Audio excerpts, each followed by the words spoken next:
الحمد لله رب العالمين. بسم الله والصلاة والسلام على رسول الله وعلى آله وأصحابه ومن والاه. بناوی خدای بەخشندە و میهرەبان. پێشەچی بە خێراتنی کەناڵی ئاسمانی پەیام دەکەم، بە خێراتن سەرچاومان خۆشحاڵ بووین، بە هیوای ئەوەی کە بتوانین خزمەت بگەین بە قوتابیان و خانەوادەی قوتابیانیش ئینشاءالله.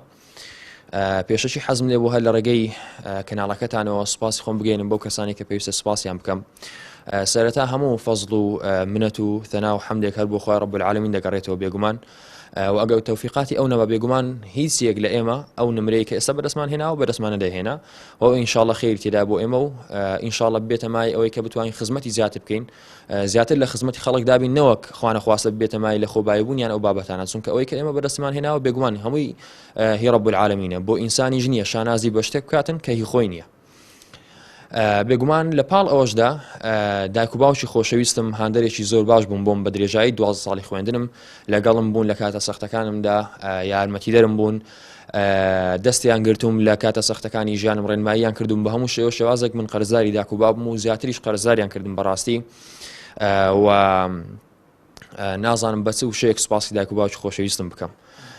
لە پاشاندا سوپاسی قوتابخانەکەم و وەروە سەرجەم مامۆستا بەڕێز و خۆشەویستەکانم دەکەم، ئەوە هیوای سەرکەوتن بۆ هەمویان دەخوازم و پایدار بن لە دنیا و قیامەت ئینشاءالله.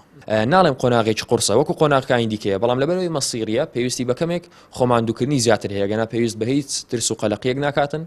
لە دوای پشت بەستن بەخوای گەورە سیقە بەخۆبوون گرنگترین شتە بەڕاستی.